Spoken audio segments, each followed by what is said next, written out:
기념 학술 세미나를 지금부터 시작하도록 하겠습니다.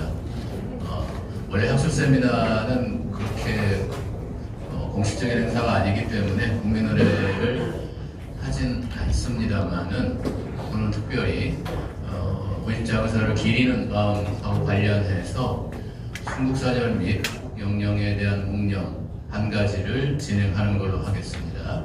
그래서 지금 단상을 향해서 자리에서 일어나셔서 이렇게 국기 방향으로 해주시고요. 그리고 묵념을 하도록 하겠습니다. 순국사절 및 허국 영령에 대한 묵념.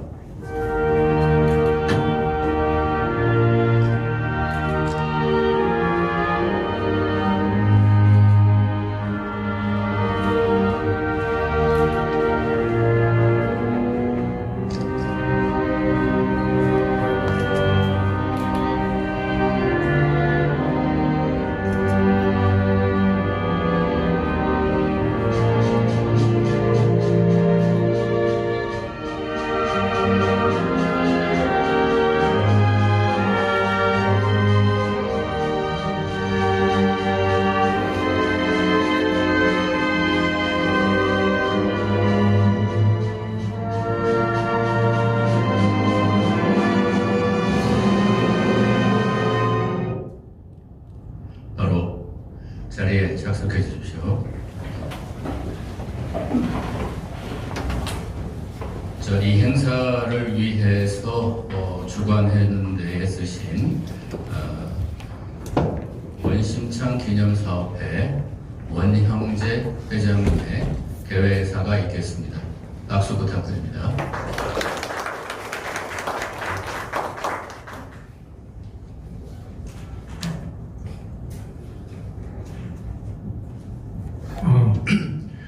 오늘 이렇게 먼 길을 마다하시고 이 자리에 참석해 주신 대회인 여러분 감사드립니다.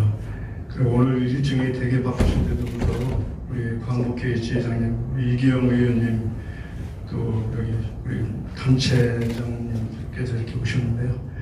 너무 머리 숙여 감사 인사를 드리겠습니다. 제가 축사는 할 수는 없고 그냥 여기 오신 분들한테 고맙고 감사드리는 말씀과 그리고 인사 소개를 제가 올릴까요? 예, 그렇게 하겠습니다. 고맙습니다. 오늘 학술대회 잘 경청해 주시고 원심창회사 기념사업회가 나를 발전할 수 있도록 그 학술대회가 성공적으로 있을 수 있도록 많은 참여를 부탁드립니다. 감사합니다. 지금 말씀 주신 대로 해주셨는데요. 내빈 소개를 간략하게 두 분만 인사 소개드리겠습니다. 지금 평택시의회 더불어민주당 이기형 의원님 참석하셨습니다. 박수 부탁드립니다. 그리고 광복회 이익형 평택지회장님 참석하셨습니다. 박수 부탁드립니다. 자, 이제 학술대회 행사 대형으로 일정을 바꿔야 되는데요. 그런 계제에 이제 앞으로들 나오셔가지고 단체 사진 기념 촬영을 좀 하도록 하겠습니다.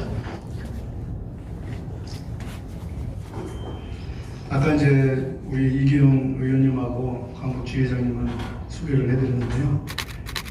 지금 여기 오신 우리 국민문화연구 이쪽 분들 이제 소개를 해드릴게요. 회장님이십니다. 오늘 여기 해드리겠습니다. 네, 오늘 우리 김영석 박사님 여기 지금 앞에 앉아 계십니다. 인사드리겠습니다.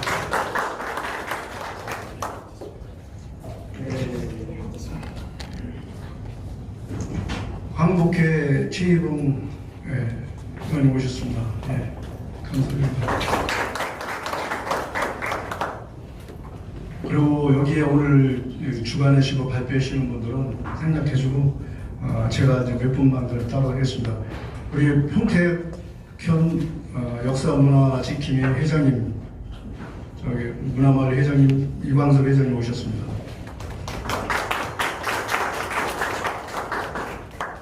그다음에 통일부 이민호 지사장님 오셨습니다. 광복 한국회 지금 손석희 회장님 모셨습니다. 손석희 의원님 모셨습니다. 방효필 이사님, 회장님, 저 청암문화연구 회장님 모셨습니다.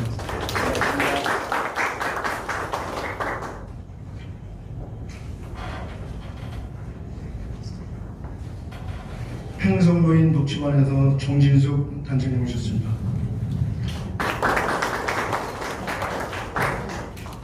평택국가유산 지킴의 최영진 회장님 모셨습니다.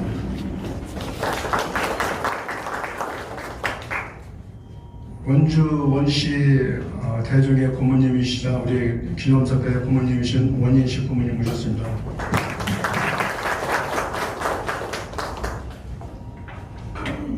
임금님 지금 경상현 단장님 모셨습니다. 만나러 가는 길에 축하드립니다.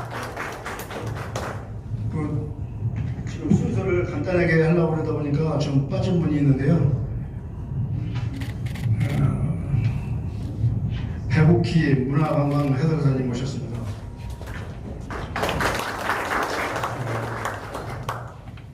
자, 제1발표로 시작하도록 하겠습니다. 1919년 평택 독립만세운동과 원심창이라고 하는 주제로 성주현 청암대 교수님께서 발표를 해주시겠습니다. 박수 부탁드립니다. 네, 안녕하세요. 방금 제가 받은 성준입니다. 저희 사회 보시는 분이 빨리 진행시켜야 된다고 그래가지고 사진 끝나자마자 올라왔는데 소개는 하는 바람에 내려가기도 그렇고 안 내려가기도 그렇고 저는 그 청암도로 되어 있지만은 평택에서 제가 살고 있고 평택에서 이제 최근에 박물관을 이제 많이 준비하고 있는데 지역에서 이제 박물관을 좀 만들어야 되지 않겠는가 해서 평택 박물관 연구소라는 조그만 단체를 만들었습니다. 거기서 이제 소장을 맡고 있고요. 평택에서 이제 제가 한 30년을 살았는데 그러다 보니까 이제 평택 사람이 된 것 같아요. 그러면서 이제 여러 가지 이제 인물과 관련된 연구도 많이 했었는데 그 중에 한 번은 이제 원심창 선생이 아닌가 하는 생각이 들고 있습니다. 그래서 이 원심창 선생과 관련돼서 논문도 한 번 이제 한 2편 정도 이제 쓴 적이 있고, 그래서 또 오늘 이 평택 3.1운동과 관련돼서 사실 제가 안 써도 되는데 저희가 부탁이 와가지고 부득이 맡게 됐습니다. 발표 시간이 13분인데요. 시간표 일정을 보니까는 20분부터 되어 있더라고요. 그래서 4분에 여유가 되어 있지 않나 생각을 하고 있습니다만 최대한으로 빨리 끝내도록 하겠습니다. 아시다시피 3.1운동 하게 되면 전국적으로 이제 만세운동이 전개됐다 볼 수가 있겠고, 평택 같은 경우도 이제 평택에서도 3.1운동이 이제 전국 전개가 이제 되었던 곳이라 볼 수가 있습니다. 그래서 이 평택 지역의 3.1운동에 대해서 잠깐 한번 살펴보고요. 그리고 이제 원심창 선생이 3.1운동에 참여했느냐 안 했느냐 가지고는 이제 사실 약간 이제 문제 제기가 조금 되는 것도 좀 없지 않아 있다고 보고 있습니다. 그런 면에서 3.1운동에 원심창 선생이 어떠한 역할을 했었는가를 한번 분석해보는 것도 확실하게 한번 검증할 필요가 있지 않겠는가 해서 이런 쪽을 중심으로 해가지고 이제 제 발표가 이제 준비됐습니다. 평택에 3.1운동 하게 되면 대체적으로 문제 많이 알려진 거라고 볼 수가 있는데요. 서울 같은 경우는 이제 3월 1일 날 만세 시위가 전개됐지만은 지방 같은 경우는 이제 여러 가지 연락 관계라든가 이런 것 때문에 대체적으로 3월 중순 이후 또는 4월 때부터 이제 만세운동이 시작됐고, 전국적으로 본다면 이제 5월 말일까지, 늦게는 이제 6월 달까지도 이제 전개됐다고 볼 수가 있습니다. 평택 지역 같은 경우는 이제 3월 9일부터 만세운동이 시작돼가지고 4월 한 중순까지 이어졌다고 볼 수가 있겠고, 일부 기록에 보게 되면 5월 달에도 평택의 서쪽 지역에 만세운동이 전개되었다는 기록도 나와 있습니다. 근데 조금 이제 불확실한 것도 없지 않아 있지만은 아마 그런 분위기가 아마 조성됐지 않았나 생각을 하고 있습니다. 3.1운동 하게 되면 서울서 3.1운동이 이제 직접 시작됐지만 지방에서는 바로 이어진 상황이 별로 많지가 않죠. 원산이라든가 평양이라든가 의주라든가 이런 쪽은 이미 독립선언서라든가 이런 것들이 전달됐기 때문에 바로바로 됐지만은 평택 지역 같은 경우는 3.1운동이 서울에서 있었지만은 대체적으로 고종이 이때 이제 돌아가셨기 때문에 고종에 대한 이제 망국식이라든가 그다음에 철시라든가 이런 것들이 이제 3월 초순에 이제 이어졌다 볼 수가 있습니다. 이런 것들이 이제 대체적으로 10쪽에 이제 있다 볼 수가 있겠고, 그래서 이제 비전산에서 평택에 있던 유생들 중심으로 해서 이제 망국식이 이제 있었고, 이런 분위기 안에서 이제 평택에서도 이제 3.1운동을 해야 되지 않겠는가. 그래서 이제 3월 9일부터 만세운동이 시작되었다 볼 수가 있습니다. 그래서 첫 번째 만세운동이 이제 전개됐던 것이 이제 현덕면이라고 볼 수가 있죠. 예, 현덕면에서 이제 계도봉이라든가 그 다음에 이제 여러 가지 이제 그 옥녀봉이라든가 고등산 이런 쪽에서 이제 만세 시위가 이제 전개되었다고 이제 기록이 이제 나와 있습니다. 그리고 또 이제 이튿날 3월 10일 날 보게 되면 이제 이 계도봉의 만세 시위에 영향을 받아가지고 오성면이라든가 청북면에서 이제 주로 산에 올라가가지고 횃불로 이제 만세 운동을 전개했던 것들이 시작된다 볼 수가 있습니다. 11쪽 위에 나와 있습니다. 그리고 또 이제 3일째 돼 있던 3월 11일 날 이제 평택역을 중심으로 하고 이제 만세운동이 이제 전개됐던 모습 볼 수가 있는데, 이때 이제 뭐 주도 인물이 저희들이 많이 알고 있는 이두상, 녹준상, 그 다음에 뭐 안종철, 안충수 이런 분들이 이제 만세운동을 이제 주도했었고, 이분들이 또 이제 체포돼서 이제 감옥에서 이제 옥중생을 또 했다 볼 수가 있습니다. 이렇게 이제 3월 11일 날 만세운동이 이제 전개됐었는데, 한동안 소강 상태에 있었습니다. 소강 상태에 있다가 3월 31일 날 또 평택에서 이제 만세운동이 이제 본격적으로 전개됐었는데, 이때 이제 북면에 지금 이제 진이면이죠. 진이면에 그 천도교를 중심으로 해서 이제 만세운동이 이제 대대적으로 이제 전개됐다 볼 수가 있습니다. 그런데 이 3월 30일 날 만세운동 같은 경우는 기록마다 약간 차이가 있어요. 3월 11일 날 일어났다는 기록도 있고, 3월 21일 날 일어났다는 기록도 있고, 3월 31일 날, 세 날짜 중에 내용이 다 똑같습니다. 다 똑같은데 시기적으로 본다면 당시 매일신보라든가 여러 가지 보게 되면은 아마 3월 31일 날 만세운동이 가장 정확하지 않는가 이렇게 이제 볼 수가 있습니다. 이 3.1운동과 관련된 기록은 뭐 여러 가지 기록이 많이 있지만은 증언이라든가 이런 걸 통해 가지고 불확실한 것들이 조금 있다 볼 수가 있거든요. 근데 평택에 3.1운동 보면은 같은 내용이 다른 날짜에 이제 기록된 것들이 좀 있습니다. 근데 이런 건 내가 아마 3월 31일 날 만세운동이 아마 잘못, 그 책을 간행한 거라든가 해서 아마 오짝 좀 있지 않나 하는 생각이 좀 들고 있습니다.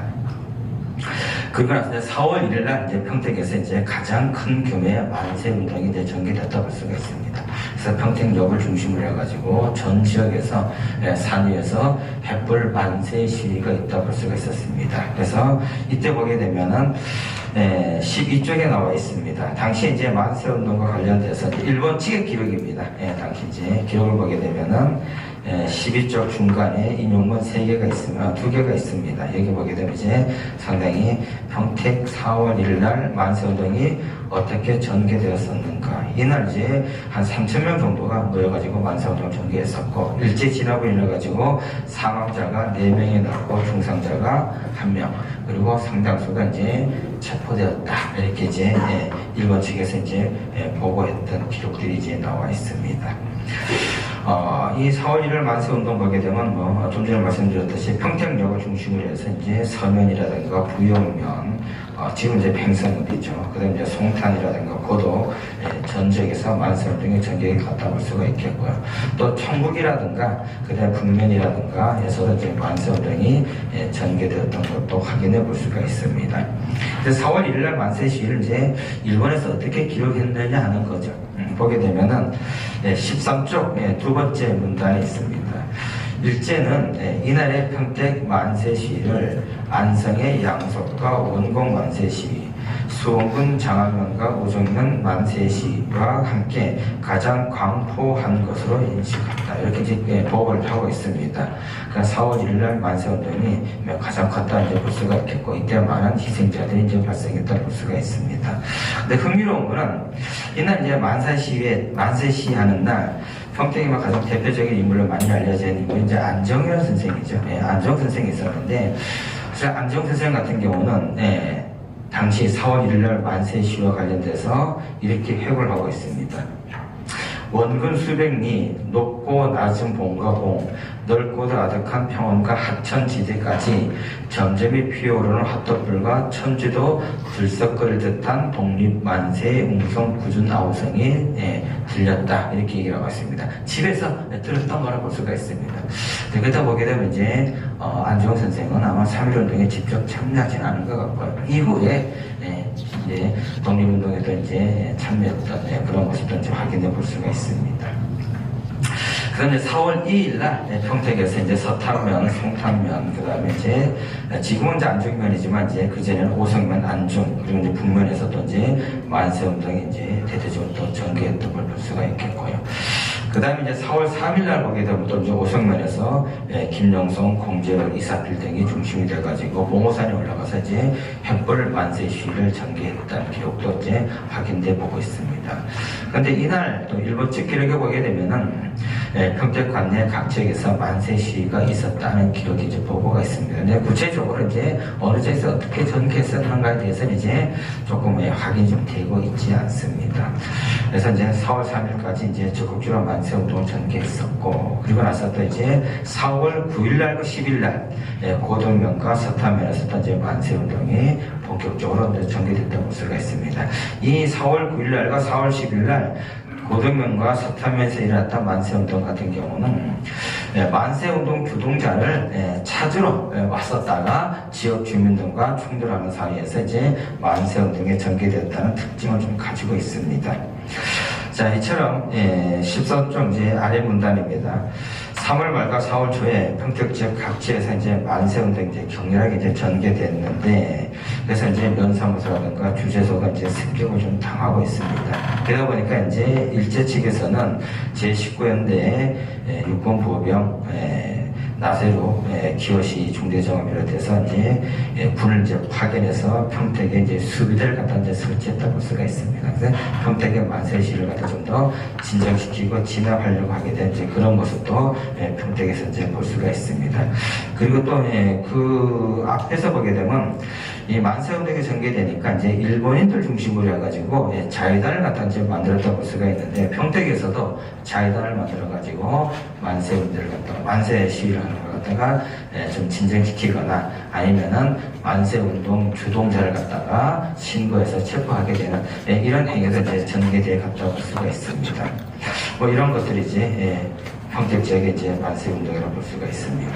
그래서 이 혁명대가 특히 이제 그 평택의 만세 운동을 갖다가 이제 진압할 때 가장 이제 중심적인 역할을 담당했다고 볼 수가 있겠고요.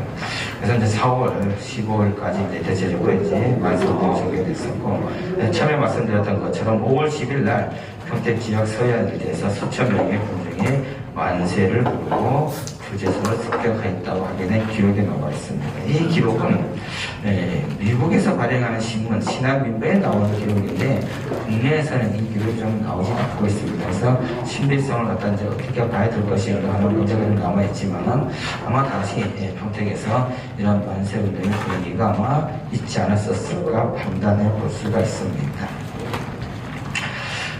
이처럼 이제 평택 지역 3.1운동은 3월 9일 현등면 개도봉과 옥묘봉에서 시작되어 4월 1일 가장 격렬하게 전개됐었고, 4월 중순까지 이제 대체적으로 이어져갔고, 그 이후에 진정됐다고 볼 수가 있습니다. 이제 그렇지만은 일제 측의 보고에 의하면 음력 8월에 다시 만세 운동을 전개할 것이라는 유언비어가 돌 정도로 평택 지역에서는 일본 식민 지배에 대해서 상당히 저항적 인식을 좀 갖고 있지 않았었나, 이렇게 판단해 볼 수가 있습니다. 뭐 이런 것들이 이제 3.1 운동이라고 볼 수가 있겠고요. 특히 이제 원신창 선생이 이제 지냈던 곳에서도 이제 4월 1일 날 부영면에서 이제 만세 운동이 이제 전개되었던 기록도 확인되고 있습니다.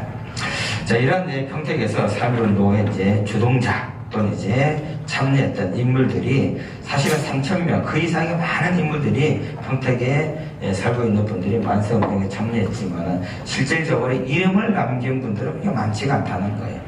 실제적으로 잡혀가지고 재판을 받거나 옥살이를 했던 분들, 아니면 이제 석방됐던 분들, 이 기록에 의해서 남아있는 것만 이제 우리가 확인해 볼 수가 있지, 뭐 그 외에 많은 분들에 대해서는 좀 확인해 볼 수 수가 없는 상황이라고 볼 수가 있습니다. 아마 원심창 선생 같은 경우도 아마 그 경우에 해당되지 않나 볼 수가 있습니다. 그래서 평택에서 3.1운동과 관련돼서 이제 만세운동을 주도하거나 참여했던 인물들을 갖다가 이제 제가 쭉 정리 한번 했던 것이 표에 있는 15쪽에 있는 표라고 볼 수가 있습니다. 그래서 뭐 이도성부터 시작해가지고 이민배까지 이제 대체적으로 각 지역에서 만세운동을 주도했거나 참여했던 분들이 이제 있다 볼 수가 있습니다. 이런 것들이 뭐 기록에 남겨진 이름이라 볼 수가 있는 거죠. 근데 이제 이 원십장 선생이 3.1운동에 참여했는가 하는 문제가 이제 사실 여기에 이름이 없기 때문에 과연 원십장 선생이 이제 3.1운동에 참여했었는가 안 했었는가 가지고 이제 상당히 이제 약간의 논란이 좀 제기했다 볼 수가 있는데, 그럼에도 불구하고 이 원십장 선생과 관련된 기존의 연구에서 본다면은 3.1운동에 참여한 것으로 대체적으로 이제 밝히고 있습니다. 그래서 원십장 선생과 관련된 연구에 가나다라 해가지고 네 가지를 제가 이제 인용을 한번 했습니다. 첫 번째가 제가 이제 원심창과 선생과 관련돼서 처음으로 발표했던 논문에서 이제 간략하게 이제 언급했던 거라고 볼 수가 있겠고요. 그 다음 이제 나는 17쪽에 나는 김명사 선생, 오늘 발표하시는 김명사 선생이 이제 기록을 이제 연구 성과로 남겨놓은 거라고 볼 수가 있겠고요. 그 다음에 다는 김인호 선생이라고 동의대학에 이제 있는데 평전을 갖다 이제 간행했었는데 이제 나와 있는 내용이라고 볼 수가 있습니다.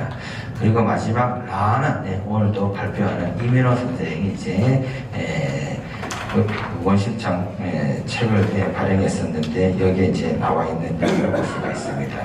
이 가나다라 같은 경우 대체적으로 본다면은 아마 구역면에서 있었던 만세 시위에 참여한 걸로 이제 나와 있습니다.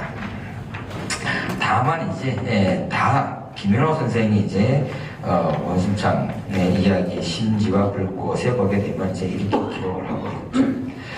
원심창이 3.1운동에 참여했다고 하지만 어떤 곳으로 참여하였는지 확인하기가 어렵다고 하였으며 참가하였던 그렇지 않았던 3.1운동은 원심창에게 민족운동에 눈을 뜨게 하였다고 이제 언급하고 있습니다. 그래서 이제 이름이 남겨지지 않았기 때문에 아마 참가했을 수도 볼 수가 있겠고 그렇지 않을 수도 있겠다 이렇게 이제 이야기를 이제 하고 있는 건데, 그럼에도 불구하고 이제 3.1운동이 사실 원심창 선생이 민족운동에 투신하게 되는데 가장 결정적인 역할을 했다는 것은 사실 가나다라에서 다 그러한 내용이 이제 함께 나와 있습니다. 근데 이러한 것을 이제 쓰게 된 근원이 과연 뭐냐 하게 되면 아마 원심창 선생이 남겨놓은 해고록이 아닌가 하는 생각이 있습니다. 해고록이 이제 두 개가 있는데 마와 바라 볼 수가 있습니다. 마는 이제 원주원씨 종친에서 만들었던 의사 원심창이라는 책에서 이제 나와 있고요. 그 다음에 이제 바 같은 경우는 이제 원심창 선생이 남겨놓은 병상일기라고 하는 곳에 이제 나와 있는 내용이라고 볼 수가 있습니다. 이 두 내용을 보게 되면 이제 실제적으로 이제 만세운동에 이제 참여했던 걸로 이제 회고를 하고 있는 것을 볼 수가 있는데, 이걸 이제 뒷받침하는 것이 또 1969년 통일일보 3월 1자 신문에 회고록에 나와 있습니다. 그 부분이 18쪽에 나와 있는 인용문이라고 볼 수가 있습니다. 이 인용을 보게 되면은 당시 원심창 선생이 여기 3.1운동 50주년에 회고했던 거라 볼 수가 있는데 상당히 의미 있는 그런 회고가 아닌가 하는 생각이 들고 있습니다. 상당히 이제 구체적으로 이제 밝혔다 볼 수가 있겠고, 당시에 보게 되면 이제 원심창 선생은 통일운동에 이제 참여했던 시기였다 볼 수가 있는데 한민자동의 대표로서 이걸 회고록을 남겼다 볼 수가 있습니다. 이 회고록을 보게 되면은 어떻게 회고를 이제 인식하였었는가 하는 거라 볼 수가 있죠. 그래서 이제 19쪽 두 번째 문단입니다. 이 원심창 회고록에 의하면은 1919년 4월 1일 저녁 후 원심창은 산 정상에서 햇불 만세 시소리를 듣고 자신이 살고 있는 마을 뒷산인 구용산에 올라가서 대한독립 만세를 전류했다고 이제 하고 있습니다. 그리고 당시의 상황을 조선에 있는 산마다 대한독립의 여운이 불타오르는 햇불이 바다라고 표현했다 볼 수가 있습니다. 이게 50년이 지났음에도 잊혀지지 않고 기록하고 있는 그런 볼 수가 있습니다. 이러면서 본다면은 이 오십장 선생 같은 경우는 3.1운동의 방관자가 아니라 참여자로서 자기 확신을 되새긴 그런 회고록이 아니었을까 이렇게 이제 볼 수가 있습니다. 뭐 이런 부분도 이제 3.1운동 이후에 오십장 선생이 독립운동에 투신할 수가 있는 결정적인 계기였다고 볼 수가 있습니다. 그러면서 본다면은 오십장 선생은 3.1운동에 실제적으로 참여했었고 이런 걸 갖다가 회고록으로 남겨놨었기 때문에 오늘 다시 한 번 더 확인해 볼 수 있는 자리가 아닌가 생각하면서 제 발표를 마치도록 하겠습니다. 감사합니다. 성주현 선생님의 발표에 대해서 지정 토론은 독립기념관 연구원으로 계시는 진주환 선생님께서 해주시겠습니다. 앞으로 나오십시오. 박수 부탁드립니다.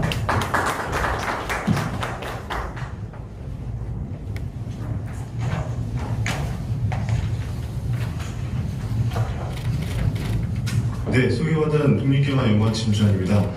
네, 이 글은 1919년 평택 지역 3.1운동의 전개한 과정, 그리고 이 과정에서 원심창 의사의 이제 기억과 관련성을 정리한 글입니다. 그래서 이 부분에 대해서는 제가 이제 찾아본 결과 이제 몇 가지 이 발표문에 좀 포함이 되지 않은 부분을 좀 더 수록하면 좋을 것 같아서 좀 정리해봤습니다. 첫 번째로 3장에서 이게 그 앞에 표가 15페이지부터 16페이지를 보시면은 이제 표가 있습니다. 표가 쭉 있는데 이제 그 16페이지 맨 아래에서 두 번째 이제 권익수라는 인물이 있습니다. 이분에 대해서 사실 이제 성주현 선생님도 한번 이제 이거 관련해가지고 이제 시사에다가 그 글도 쓰시고 있었는데 이분이 이제 1897년에 태어나가지고 이제 1919년에 이제 만세 시위를 준비하다가 체포되어가지고 이제 징역을 선고받고 그 이후에도 계속 독립운동에 투신하셨던 분이 있는데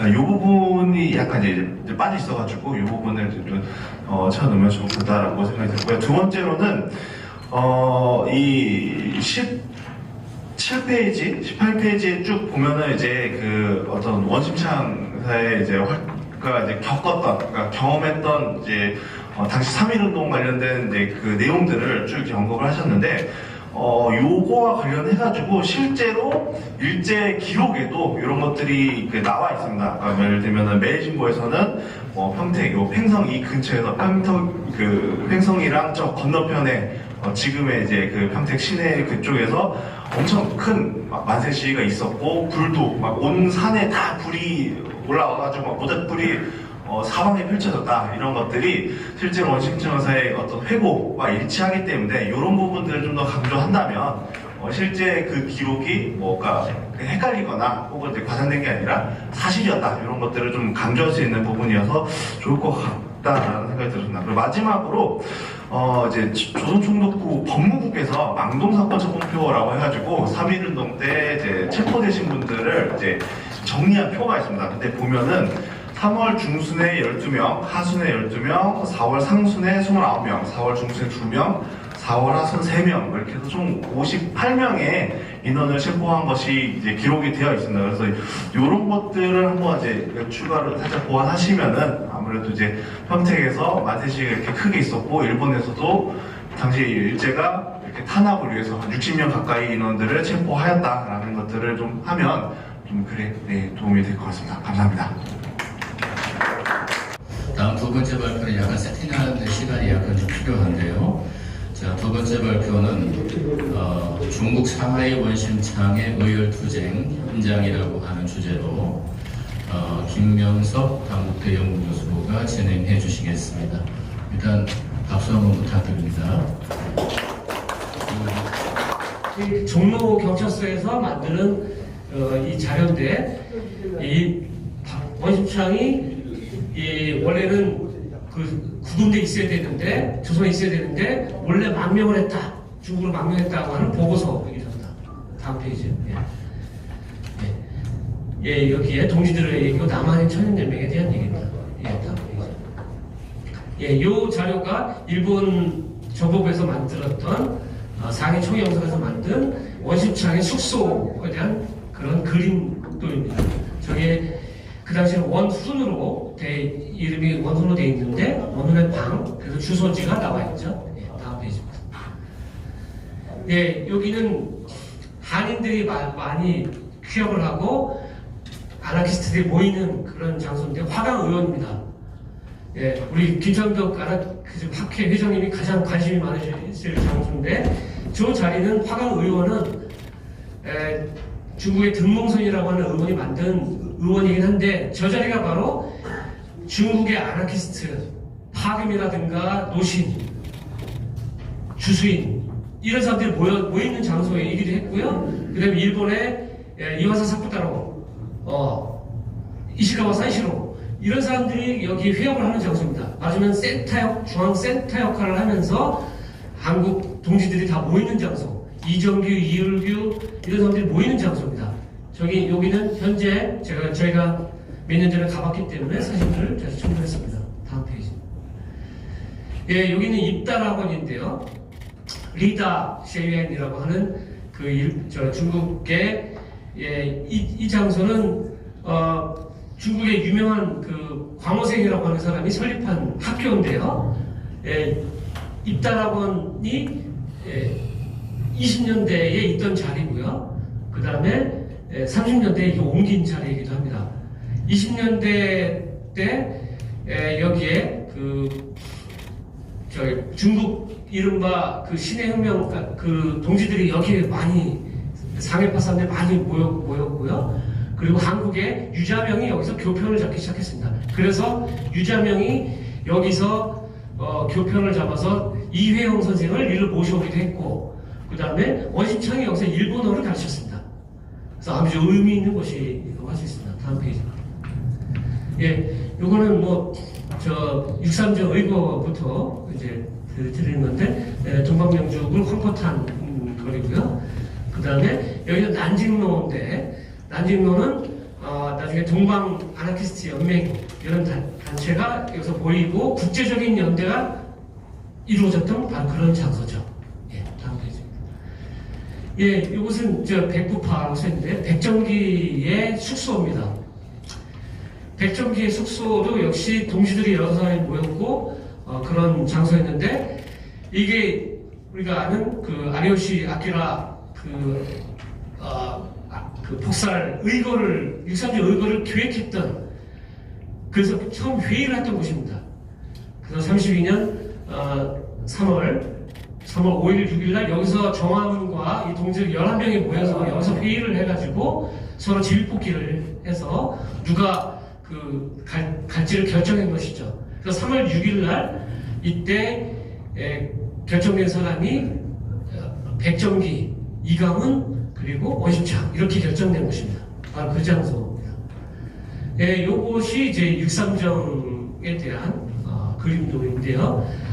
예, 이 그림은 일본의 일본 총영사관에서 어떻게 체포할 것인가, 이 사람들을 체포할 것인가를 계획했던, 말하자면 계획도이고요. 그래서 저기 보시면은 원심창과 이런 사람들이 어디에 배치되어 있다. 그래서 그리고 이 사람들이 송강춘이라고 중국 요리점인데 저기 6.3정 맞은편에 있는데, 송강춘에서 대기에 있다가 6.3정에서 거기서 회합하고 나오는 이 아리오시가 자동차에 타자마자 거기다 폭탄을 던지고 거기다가 총을 쏘고 아주 폭사시키자 이런 계획을 지금 거기서 짰던 것이죠. 그런데 송강춘이 대기하고 있다가 저기서 피치를 내게 된 것입니다. 예, 현재의 모습이고요. 여기서 아마 사진을 찍으셨던 걸로 기억합니다. 예, 이 세 분의 그 당시 이 사진이 이제 잘 많이 알려졌지만은 그때 32년 3월 17일 그리고 18일경에 아마 찍었을 것으로 여겨집니다. 세 분이고 백정기 의사가 이렇게 째려보고 있는 그런 아주 유명한 사진이죠. 예. 그래서 신문에 저렇게 났고, 특히 일본에 도쿄에 있던 흑색신문이라고 하는 아나키 동지들이 만든 신문에 저기 실려 있습니다. 세 사람이 용포를 쓰고 있고, 이 흑색 태보단 동지에 대한 그런 자세한 어떻게 준비를 했는지 그분들의 양력이 다 소개되어 있고, 다행히 저기 이강원 선생, 백정기 의사, 그 다음에 원입창 의사도 일본 자유연합 신문에 이렇게 소개되는 그런 아주 뜻깊은 자리가 합니다. 예. 네, 요 사진은 나중에 이제 상해에서 나가사키로 압송이 돼가지고 나가사키 형무소 자리죠. 예.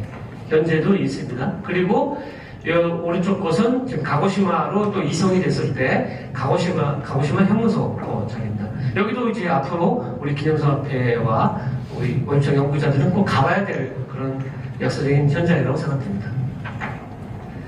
예, 이건 추가로 제가 또 하다 보니까 자료를 찾게 됐는데, 이런 백정기 의사에 대한 백정기 의사에 대한 그런 회고, 양자추가 쓴 회고가 있지만은, 오른쪽 거는 이 세 사람이 삼의사가 일본에 수감됐다고 하는 소식을 다 이제 알게 되니까, 그거를 그 수감자들을 그런 혁명적인 그 사건을 기록한 시인이 시를 쓴 것입니다. 토민이라고 하는 잡지에다가 제목은 무기수죠, 무기수. 그렇게 아주 시를 제가 보니까 굉장히 뜻깊은데, 우리들은 당신들을 한 번도 본 적이 없다, 얼굴을 모른다.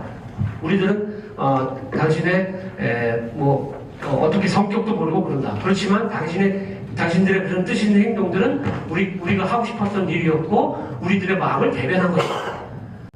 저 시가 굉장히 감동적인 시이기 때문에 앞으로 기념사업에서 이렇게 행사할 때로 소개하면 좋겠다는 생각으로 전한춘이라고 하는 사람의 시를 소개를 해드렸습니다. 예, 앞으로 그래서 우리 오입창 선생에 대한 연구는 이제 어느덧 한 4년차 이렇게 연구가 되고 있지만은 앞으로 좀 추가적으로 연구돼야 될 것이, 오입창 선생에 대한 오늘 3.1 운동에 대한 것도 있지만은 가족 상황이 지금 자세하게 조사가 되지 않습니다. 그리고 학력도 그 학교에 대한 자료가 제대로 정리가 안 돼 있는 것도 사실입니다. 예, 그리고 일본에 어떻게 유학을 해서 일본에서 생활했는지, 예, 어떤 책을 읽었고 많은 교류를 했는지, 그 다음에 박열 간해법이 있고, 그리고 저번에 그 일본에서 일본에서 가져온 자료에 한현상과 서신을 한 것이 상당히 많은데, 그런 것들이 좀 조사가 돼야 되겠다 라는 생각이고요. 그 다음에 정찬진, 그까지 같이 나중에 민단도 같이 활동했던 분들입니다. 그래서 그분들과의 관계도 앞으로 좀 더 연구가 돼야 될 것 같고요. 특히 이분에는 해방 후에 평화통일운동의 기여가 굉장히 큽니다. 그래서 이분의 어떤 그 남북 평화통일, 다음에 발표하실 이민호 선생님이 발표할 그런 것처럼 이런 평화통일에 대한 의지, 그리고 그런 기여한 바를 우리가 더 연구를 해야 되겠다는 생각으로 하고 제 발표를 마치도록 하겠습니다. 감사합니다. 중국 상하이 원심창의 의회 투쟁 현장이라고 하는 김명석 교수님의 발표에 대해서 지정 토론자는 독립균형관 연구원이신 김미호 선생님이십니다. 박수 부탁드립니다. 우리가 역사를 학습하고 이해하는 방법에는 두 가지가 있습니다. 하나는 시간의 역사를 공부하는 것이고, 다른 하나는 공간의 역사를 경험하는 것입니다. 시간의 역사는 우리가 강의나 책 등을 통해서 역사의 흐름과 사실을 배우는 것이고, 공간의 역사는 제가 직접 역사적인 현장을 답사하면서 그것을 몸으로 직접 느끼고 체득하는 것입니다. 그래서 공간의 역사를 경험한다는 것은 우리가 그를 통해 얻을 수 없는 생동감과 현장감, 그리고 공간에 대한 이해를 가질 수 있다는 점에서 역사를 이해하는 데 꼭 필요한 요소라고 할 수 있습니다. 특히 도시가 개발되고 새로운 건물이 끊임없이 들어서면서 과거의 역사적 현장이 없어지고 있는 오늘날, 이러한 공간의 역사에 대한 이해를 갖는 것은 우리의 역사를 기억하고 사실을 입증할 수 있는 증거가 되기도 합니다. 이런 점에서 김명석 선생님의 발표는 중요한 의미를 지닌다고 할 수 있습니다. 김명석 선생님은 발표를 통해 원심창이 중고로 망명해서 전개한 독립운동을 종합적으로 정리하면서 그 속에 나타난 원심창과 관련된 의미 있는 장소들을 살펴보았습니다. 원심창과 관련된 다양한 자료를 활용해서 그동안 6.3정 의거지 외에 주목받지 못했던 독립운동의 현장들을 소개하고 알리는 데 기여할 수 있는 글이라고 생각이 됩니다. 전체적으로 김명석 선생님의 발표에 공감하면서 이 글과 관련 연구의 발전을 위해 간단한 질문과 제언을 하는 것으로 토론을 대신하고자 합니다. 첫 번째는 그동안 원심창과 관련된 다양한 연구가 진행되어 왔습니다. 대표적인 활동인 6.3정 의거를 비롯해서 국내, 일본, 중국 그리고 해방 이후의 활동을 다룬 연구가 이루어졌습니다. 이를 통해 원심창의 독립운동에 대한 폭넓은 이해를 가질 수 있게 되었습니다. 이번 학술회의에서 발표자는 기존 연구의 틀을 벗어나 원심창이 활동했던 독립운동의 현장에 주목해서 연구를 진행했습니다. 독립운동의 현장을 주목하게 주제로 삼게 된 계기와 이유에 대해서 발표자의 의견을 듣고 싶습니다. 두 번째는 원심창과 관련된 대표적인 장소인 송광춘에 대한 언급이 없는 이유가 궁금합니다. 원심창과 관련된 의거 현장 가운데 중요한 곳이 송광춘입니다. 송광춘은 원심창이 6.3정 의거를 위해 사전에 몸을 숨겼던 곳으로 6.3정으로부터 200여 미터 떨어진 곳에 위치해 있습니다. 비록 의거는 실패했지만 의거를 성공시키기 위한 협력의 장소로서 송광춘이 가지는 의미도 남다르다고 생각됩니다. 송광춘에 대해 언급하지 않은 이유는 무엇인지 발표자의 의견을 듣고 싶습니다. 세 번째는 국외에 위치한 독립운동 관련 사적지 또는 장소를 지속적으로 유지관리, 보존하는 데는 많은 어려움이 있습니다. 우선 해당 국가와 우리나라의 관계, 또 해당 국가의 정책 등이 많은 영향을 끼칩니다. 또한 현지의 유관기관과 현지인 관리자의 유무도 중요한 요소입니다. 최근 들어서는 도시개발로 인해서 많은 역사의 현장들이 멸실되는 위험에 처해 있기도 합니다. 이와 관련해서 현재 원심창과 관련된 역사적 장소들이 어떻게 유지 관리되고 있는지 발표자가 알고 있는 내용이 있다면 말씀해 주시기 바랍니다. 또한 앞으로 원심창과 관련된 역사적 장소의 보존을 위해 우리가 취해야 할 방안이 있다면 제시해 주시기 바랍니다. 네 번째는 오늘날 공간의 역사에 대한 보존을 통해 그것을 기억하고 기념해야 할 필요성이 대두되고 있습니다. 특히 독립운동 관련 장소를 활용하는 것은 역사적 현장의 기억과 전승이라는 측면에서 매우 중요하다고 할 수 있습니다. 원심창과 관련된 독립운동의 현장을 어떻게 활용하면 좋을지 발표자의 견해를 듣고 싶습니다. 마지막으로 다섯 번째와 여섯 번째는 이 글과 관련된 제언에 대한 내용입니다. 다섯 번째는 위치 비정의 정확성에 대한 제언입니다. 발표자는 본문에서 총 9개의 원심창의 독립운동 관련 현장을 제시하였습니다. 이 가운데는 6.3정 회합장소처럼 이미 널리 알려져 있는 현재의 모습을 확인할 수 있는 곳이 있는 반면 그림 2와 그림 6처럼 일본의 정보문서에 실린 현장 지도 자료만 첨부된 것들도 있습니다.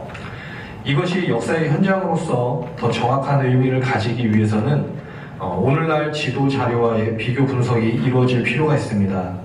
이를 통해 정확한 위치 정보를 제시하고 오늘날 현재 상태에 대해서도 상세한 설명을 덧붙인다면 보다 현장감을 갖춘 글이 될 것이고 이 글이 가지는 가치는 더 높아질 것이라고 생각이 됩니다. 여섯 번째는 한국 독립운동 가운데서도 의열투쟁 또 아나키즘 활동을 국민들에게 널리 알릴 수 있는 그런 면밀한 조사 연구가 필요하다고 생각이 됩니다.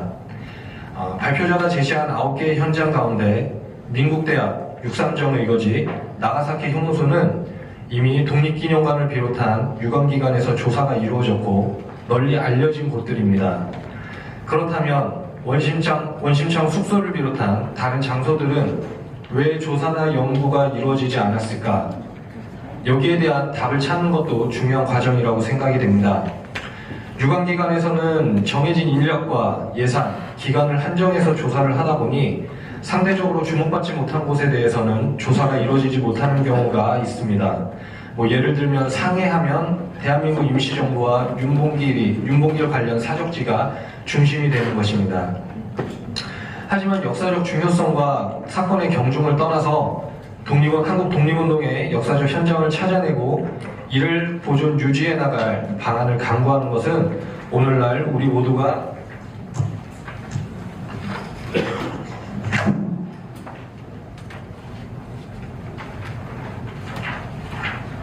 관심을 가져야 할 중요한 과업입니다. 앞으로 원심창 또는 의열투쟁, 아나키즘과 관련해서 보다 심도 있는 연구가 이루어져야 하는 이유도 여기에 있다고 생각이 됩니다. 그것이 한국 독립운동의 발자취를 회복하고 되찾는 길이기 때문입니다. 앞으로 원심창과 관련하여 관계 기관과 지자체, 연구자들의 지속적인 관심과 연구를 통해 국민들에게 깊은 인상을 줄 수 있는 성과를 제시하고 알린다면 보다 발전된 결과를 가져올 수 있을 것이라 생각이 됩니다. 네, 이상 토론을 대신해서 마치도록 하겠습니다. 이제 세 번째 발표입니다. 지금 제1민단과 통협의 창립자 원심창이라는 주제로 이민호 통일부 서울지사장님께서 발표를 해주시겠습니다. 박수 부탁드립니다. 앞에 그 두 분의 그 발표와 또 토론 내용과는 약간 결이 다른 내용이기도 합니다. 왜냐하면 원심창 의사에 대하여 대부분 지금 한국에서 적용되고 있는 것은 독립운동가로서의 원심창에 대한 조명이 거의 이루어져 있습니다. 하지만 사실은 그 해방 후에 활동했던 민단을 창립하고 통일운동을 했던 부분에 대해서는 사실상 국내에서 크게 조명된 바가 없습니다. 그래서 앞으로 원심창에 대한 인물에 대한 평가 그리고 의사로서의 높은 평가를 위해서는 그 독립운동뿐 아니라 그걸 넘어서는 통일운동에 대한 부분 그리고 또 현재 진행 중에 있는 부분이 있기 때문에 통일은 반드시 또 완수해야 하나의 또 목표이기도 합니다. 그래서 그 부분에 대해서 해방 후에 왜 의사 원심창이 한국으로 돌아오지 않고 일본에 남았는가 그리고 그 해방 후에 10년 동안 어떤 움직임을 했는가를 돌아보고자 합니다. 그래서 저는 그런 부분에 대해서 기존에 연재를 한 적이 있습니다. 그래서 그 연재물을 제가 길게 좀 했었기 때문에 그 중에서 이제 10년 기준이 되는 내용에 대해서 좀 살펴보도록 하겠습니다. 그렇다면 해방 후 격동기 그 한국전쟁 6.25 동단이 있었는데요. 그 두 가지 사건이 이 원심창의 인생 후반을 결정짓는 터닝포인트가 됐다고 봅니다. 그래서 앞에 말씀드린 것처럼 다수는 독립운동하다가 한국으로 돌아왔지만 원심창은 독립운동의 대상이었던 옛 적국의 땅 일본에 남기로 하였습니다. 그래서 1946년 10월 3일 바로 어제였는데요. 개천절날에 민단을 창립합니다. 그리고 이제 그로부터 약 10년 후 1955년 1월에 국내 최초의 통일운동 촉진단체인 통협을 세웁니다. 이 두 가지 선택이 앞으로 민족을 위해 민족의 화합 그리고 조국의 통일을 위해서 하겠다고 하는 것을 증명하고 있는 내용인데요. 구체적으로 하나씩 조금씩 살펴보면요. 본문 파트는 크게 두 가지로 나뉘어집니다. 10년 중에 첫 번째는 민단 창단을 했던 내용, 그리고 두 번째는 통협의 결성과 통일운동가로서의 길을 선택하는 부분입니다. 그래서 일단 민단 창단에 대해서 말씀을 드리면 아까 김병석 교수님께서 말씀하셨었는데 8.15 해방되던 시점에 원심창은 감옥에 있었습니다. 그 일본 열도 남단의 섬인 규슈의 가고시마 형무소. 가고시마는 정치범 수용소였습니다. 그래서 정치범들만 가둬놓고 있었던 거였기 때문에 사실은 일본은 패전을 했고 권력을 잃었기 때문에 감옥에 누구도 가둬둘 수 없었습니다. 특히 외국인은. 그런데 일본은 소위 이제 이른바 반사회적 인사, 현재도 뭐 그런 표현들 쓰고 있습니다만 반사회적이라는 표현이 사회에 반하는 인물이다라는 표현이 듭니다만 사실상은 폭력범이라든가 야쿠자 그런 사람들을 반사회적 무리라고 봅니다. 그 중에 하나도 이제 사상범들을 재단을 하고 있었고요. 그리고 이제 9월 25일, 그러니까 해방하고 한 달 넘어서 그 조선인 정치권 석방 운동이 이제 그 결성이 되고요. 그리고 일본인 운동가들하고 이제 가두 데모를 GHQ 앞에서 하면서 이제 일본이 좀 움직이기 시작했고 10월 10일에 마침내 추록을 하게 됩니다. 네, 그리고 이제 원심창의 동지였던 이강훈은 교도교에 있는 후추 형무소에서 추록을 합니다. 그래서 12년 7개월 만에 새로운 빛을 보게 됐는데요. 원심창 의사는 사실은 그 시기에 도쿄로 올라가려고 했었는데 그 가고시마 지금 구아모토 근처에 그 대홍수가 났습니다. 그래서 도쿄를 못 가고 좀 대기를 했다가 귀국행보로 되어 있습니다. 그런데 귀국을 한 시점에서는 사실 일본에 돌아가려고 했을까라는 의문점은 듭니다만 기껏해야 한국에서 머문 시간은 2달 정도밖에 안 됩니다. 그래서 몸 추스리기도 전에 다시 또 이제 일본으로 가는데 그게 지금 일본 내에서 일어나고 있었던 그 좌우 분쟁에 대한 부분이었습니다. 그래서 일본에서는 조선인 연맹이라고 1945년 8월 15일 이후에 사실은 이제 범 사상단체로서 사상과 떠나서 이제 만들어진 조직이 있었습니다만 대체로 그 지도자들이 공산주의 좌파계열이었습니다. 근데 이제 그러다 보니까 그 아나키스트 활동했던 분들은 이 사상단체로 변질됐다. 그래서 사실상 일본 내 그 동포들을 규합하는 하나의 구심점으로 약하다 그런 문제의식이 있었고 그 안에서 제일 결정적 포인트가 됐던 것이 한반도에 대한 신탁통치에 대한 문제였습니다. 그래서 여러분도 익히 아시다시피 그 모스크바에서 3상 회의가 있었습니다. 미국, 영국, 소련 외무장관이 한반도 이제 분할 통치, 신탁 통치 하자 이런 식의 결정을 내리는데 거기에 대해서 조선인 연맹은 찬성을 합니다. 그래서 시점으로 보면 1946년 1월 16일에 조선인 연맹 상임위원회에서 신탁 통치 찬성 결정을 합니다. 근데 그로부터 딱 4일 후에 원심창, 박열, 이강훈, 윤강남, 조영주 등이 조직을 결성했던 것이 건동, 신조선 건설 동맹입니다. 이 조직 체제 쪽에 들어있던 인물들 하나씩 보면 대부분 아나키스트 계열 독립운동했던 분들이고요. 이분들이 이제 소위 이제 조선인연맹의 반기를 들고 움직이면서 소수 약체였습니다만 나중에 이제 건청, 조국, 건국 촉진 청년 동맹이라는 조직과 양대 단체로서 이제 제일동포들을 규합해서 만든 것이 1946년 10월 3일에 개천절에 도쿄 히데아 공연에서 만든 민단, 당시는 제1본 조선고려민단이라고 했습니다. 현재는 제1본 대한민국 민단입니다. 그렇게 됐고요. 원심창에 대한 인간적인 면모를 볼 수 있는 부분이 그 건동활동일 때 보이는 것이 일본 아사히 신문에 글로 하나 남아 있습니다. 이렇게 내용 보시면 쭉 있는데 그 당시에 그 일본은 패전 상태에서 그 국민들, 일본 살고 있는 사람들에 대해서 식량 배급을 하고 있었습니다. 그런데 이제 외국인에 대해서는 일본 현지인보다 2배의 식량을 받을 수 있는 특권이 있었습니다. 근데 원심창 씨가 그 건동의 부위원장으로 있으면서 자기들은 우리는 그런 특권을 받지 않겠다. 근데 그 왜 그러느냐 당연히 받을 수 있는데 그런 질문을 받고 외국인이니까 당연한 요구 아니냐 그랬더니 이웃이 굶고 있는데 우리만 배가 부를 수 없다. 그런 말을 하면서 완전하게 반대를 합니다.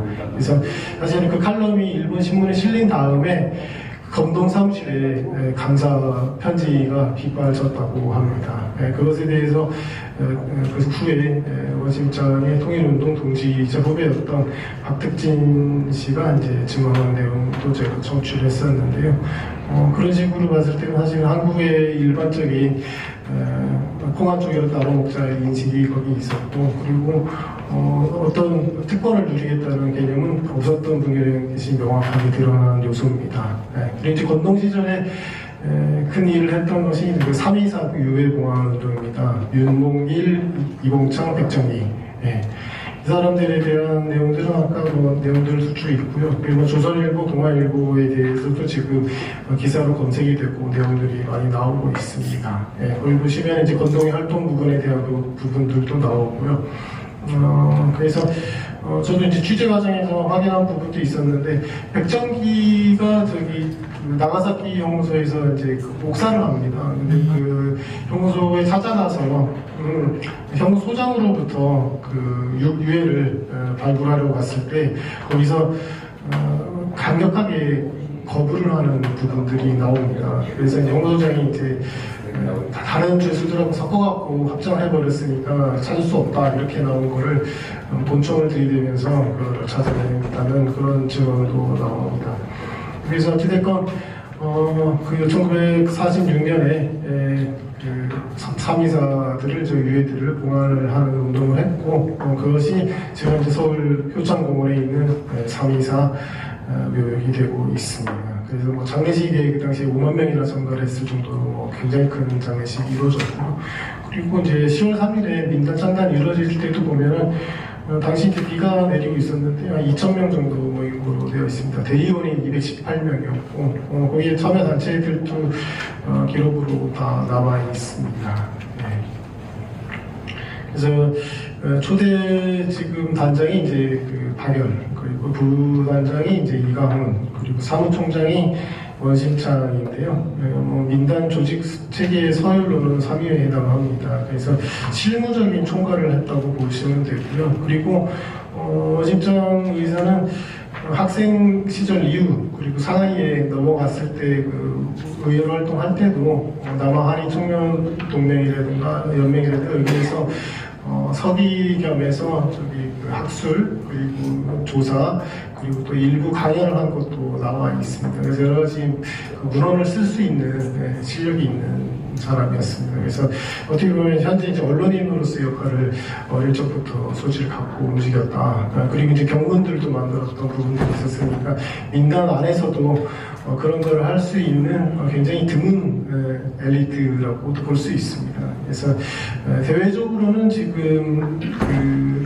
박열이라는 인물이 마스코트로 나와 있었지만 실질적으로 저기 민단의 살림살이는 원심창이 맡았다 이렇게 보시는 게 또 맞을 거고요. 그리고 또 이제 문서가 왔다 갔다 그 명의로 대외적으로 발신한 기록들을 보면 원심창 명의로 발신된 것들이 많이 있습니다. 창단 당일날 외국 대사관이라든가 본국 정부에다가 이제 보냈던 내용을 보면은 창단 목적 그리고 결의문 이런 명의가 원심창으로 되어 있습니다. 그래서 원심창 아니고 원래 상식적으로 생각하면 단장 이름으로 나왔어야 되는데 발송자 이름이 사무총장으로 나왔다는 거 그리고 또 의장 들어있다는 거는 쓴 사람이 명기됐다는 부분에 평가를 할 수도 있다고 보고 있습니다.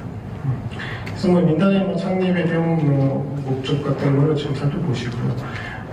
그리고 이제 뭐 앞에 말씀드린 것처럼 여러 가지 얼굴들을 갖고 있었습니다. 언론인으로서의 얼굴도 있었고 또 민단 안에서 사무총장 하고 있으면서도 저기 조합원의 조합장도 하셨고 법조인의 그 대표회도 역할도 하셨었습니다. 그리고 이후에 이제 한국에 이제 정부가 생기면서 대한민국 민단으로 좀 바뀌는 과정, 그리고 지금 강경이 이제 바뀌는 부분들이 있고, 그리고 이제 조금 건너뛰고요. 원심창이 이제 다시 컴백해서 들어오는 부분들은 1951년에 4월달에 한국전쟁 시기입니다. 이때 이제 민단중앙본부 단장으로 출마해서 당선이 됩니다. 앞에 한번 선거에 출마했다가 떨어진 적이 있었는데 11대 그 도쿄에서 열린 전체회의에서 민단중앙본부 단장에 당선이 됩니다. 이때 이제 그 대의원들 앞에서 냈던 스피치가 우리 제1동포와 동지적인 입장에 설 수 있는 자, 선량한 애국주사 원심창을 단장으로 뽑아주십시오. 그렇게 말하고 되어 있습니다. 그리고 6.25 전쟁이 터졌을 때 학도위원군이 642명이 한국에 참전을 하게 되는데요. 그 당시 이제 자원병이라고 표현을 했었습니다. 자원병 지도본부가 민단 내에 만들어지고 제일동포의 자력으로 이제 의용군을 만들어서 북한 군의 남침에 맞서 싸우겠다. 그 취지로 모인 분들이 642명이고 거기 학도라는 이름이 붙었던 이유는 다수가 그 일본 주요 대학에 다니고 있던 유학생이신 분이었습니다. 그래서 처음에는 이제 메가더 사령부와 함께 그 인천 상륙작전에 뛰어들었고요. 그 이후에 이제 장진호 전투, 그리고 이제 전쟁 말기에 이제 고시전으로 유명했던 중부전선에서 백마화 전투 뭐 등등 참여를 합니다. 그래서 642명 중에 135명이 목숨을 잃었고요. 그리고 그 시기에 한국에 남아서 못 들어가는 경우가 있었습니다. 왜냐하면 1952년도에 샌프란시스코 강화조약이 체결이 되면서 일본이 독립선언을 합니다. 독립국 신분이 되면서 그 전에 이제 일본을 출국했던 사람들은 이제 무단 출국자로 그렇게 간주를 합니다. 그래서 외국인의 신분이고 안 받겠다는 개적으로 갔었고 그때 이제 원심창의 단장으로 있는 민단으로 일본으로 귀국하게 해달라. 그리고 가족들이 대부분 일본에 있었기 때문에 돌아오고 싶었죠. 그런 부분들이 있고요. 그리고 이제 파트 2에서 이제 통일운동가로서의 가는 길은 직접적인 한국전쟁에서 참전한 모습을 강연을 하셨고 한국전쟁 현장을 한국에 와서 보고 간 적이 있었습니다. 그리고 그 당시에 전쟁 와중이었습니다만 국회가 결성이 되어 있었습니다. 근데 그 당시에 이제 국회의원 자격은 아닌데 준 국회의원으로서 옵저버로서 진짜 의사가 한국에 와 있었던 적이 있습니다. 그래서 그 전쟁 상황을 충분히 봤고요. 보고 난 다음에 마음의 변동이 있었던 것이 전쟁이 굉장히 참혹하고 동족끼리 죽이고 살리고 하는 것은 있을 수 없는 일이다. 그래서 그런 표현을 본인이 이제 돌아가시기 직전에 병상일기에 남과 북으로 이제 국토와 민족이 분열되고 우리가 어느 것 하나 비참하지 않은 것이 없다 이라는 고백을 하십니다. 그리고 실제로 그것에 대해서 여러 가지 증언들과 동지들의 기록들이 남아 있습니다. 그래서 사망 후에 사후에 동지였던 전해건이라는 분이 통일부 기고에서 원심창의 스피치를 이렇게 전하고 있습니다. 살다 보면 서로 기분이 나빠지고 관계를 끊을 수도 있다. 하지만 어린아이가 길거리에서 이제 위험한 상황이 있는 걸 보고 못 본 척 한다든가 그런 거는 모른 척 하는 건 있을 수 없는 일이다. 이런 표현을 합니다. 그래서 통일운동에 뛰어들었던 부분도 더 이상 이제 피를 흘리는 상황에 가서는 안 된다. 통일을 하더라도 피가 없는 평화적인 통일로 가야 된다. 그런 취지로 만들어진 게 1955년 1월에 이루어졌던 통협이었고요. 통협 활동은 민단과 조총련께서 굉장한 반대가 있었습니다. 그래서 사실은 그 당시 그 좌우 지금 좀 전에 말씀드린 건 마찬가지인데요. 사상 그리고 출신 이런 걸 다 떠나서 그리고 예전에 친일 활동했던까지도 다 포용을 해서 같은 동포로서 우리 같이 일본에서 잘 살 수 있고 또 남북 간에 갈라진 조국을 통일시키는 데 힘을 합쳐보자 이런 취지인데 어떻게 보면 아나키즘의 이상론적인 부분들이 현실에서 똑같이 부딪히는 부분입니다. 그래서 민간에서의 조직적인 방해 또 조총련 쪽에서의 조직적인 방해에 의해서 계속 길게 가지 못하고 선발선을 무너뜨리는 데 좀 실패를 하고요. 그리고 이제 나중에 이제 혼자 나가서 통역 간판을 지키는 그런 상황까지 갑니다. 그러다가 끝까지 그렇게 지키고 있다가 그 심지어 본인이 세웠던 민간으로부터 제명을 당하는 그런 비극도 겪습니다. 그런 수모도 겪었는데 원심창 의사는 그 통역을 통해서 그 통일운동을 한다는 부분도 있지만 평화 통일에 대한 공론장으로서의 그 통역 조직을 이끌고 싶어 했다는 부분들이 중요한 부분이라고 봅니다. 그래서 본인이 통일부 기고문에 통일부 세우기 전에 이제 만들었던 통역 정신으로 돌아가라라는 문건이 있는데 거기에 보면 이제 6.25의 이제 교훈을 잊어버리고 남북 무력전을 다시 일으킨다면 그거야말로 민족의 멸망을 초래하는 일이다. 그리고 또 세계대전으로 확산될 거다 이런 표현을 합니다. 그래서 그런 일은 절대 있을 수 없는 일이기 때문에 통일을 해야 된다. 그것도 평화적으로 그리고 이제 그걸 대중운동으로 해야 간다. 그런 얘기들을 하십니다. 통일운동에 대해서는 사실 상당한 여론의 지지는 있었습니다. 왜냐면 3.1운동 집회를 했을 때 한 2만 명의 동포들이 모였었고요. 그리고 서명운동을 펼쳤는데 10만 5천 명이 모였습니다. 그리고 이제 오사카에서 있었던 행사에서도 2만 명 넘는 동포들이 모임집을 했던 부분들이 있습니다. 그럼에도 불구하고 소위 이제 한국 정부를 지지하는 민당 그리고 북한 정권을 지지하는 조총련의 그 단단한 그 조직력 앞에 무릎을 꿇고 지속하기 어려워지는 그런 상황에 처합니다. 그게 이제 제기를 했던 부분들이 지금 10년간은 이렇게까지 정리를 하고요. 제기를 했던 것이 사실은 통일일보를 통해서 제기를 합니다. 1958년 1월에 한국에서 이제 진보당 사건이 터집니다. 그래서 그 당시에 이제 조봉암 당수하고 뭐 등등 이제 사형 집행을 당하고 그리고 이제 조봉암의 브레인 역할을 했던 이영근이라는 사람이 일본으로 정치적 망명이 그냥 몸을 피신해서 넘어갑니다. 넘어가서 도쿄에서 이제 만난 사람이 원심창이었습니다. 근데 그 이영근 선생도 통일운동을 하고 있었고 그것에 대해서 그 의지가 되게 강했던 또 실행력이 있었던 사람입니다. 그래서 둘이 이제 의기투합해서 만든 것이 1958년 가을에 그 통일연구소를 만들고 그리고 그것에 대한 기관지로서 만든 것이 1959년 1월 2일에 통일일보입니다. 그래서 통일일보 사실은 조국의 평화적 통일을 구현하기 위하여 그런 겁니다. 저는 이제 마지막 나가는 말씀을 하고 싶은 것은 원심창이 왜 통일운동했냐는 것에 대해서 사후에 그의 후배가 기록을 하나 남깁니다. 선생은 혼자라도 믿는 길을 간다는 강렬한 자립 정신과 몸을 던져 행동하는 엄격한 전투 정신을 가지고 있던 분이다. 그 핵심은 우리 민족에 대한 깊은 애정, 그리고 민족의 해방이 이루어져야 나의 인생이 이루어진다 하는 굳은 신념이 있었다. 그 표현을 씁니다.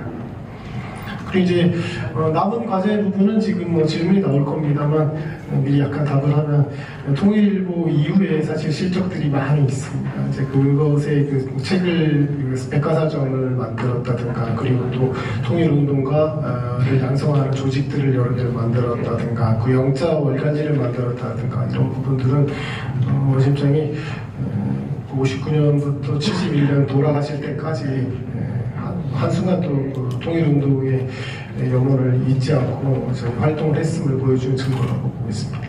이상입니다. 자, 제1변장과 통일협의 창립자 원심창이라고 하는 발표에 대해서 지정 토론은 정암대 김인덕 교수님께서 해주시겠습니다. 박수 부탁드립니다. 오랜만에 평택에 와서 이렇게 같이 공부할 수 있는 기회를 주셔서 감사합니다. 이명선 박사님께서 불러주시면 와서 다음에는 그냥도 오겠습니다. 이민호 선생님의 옥고를 읽고 여러 가지로 많은 생각을 했는데 제가 좀 분량이 많아서 그냥 빨리 해야 될 것 같아서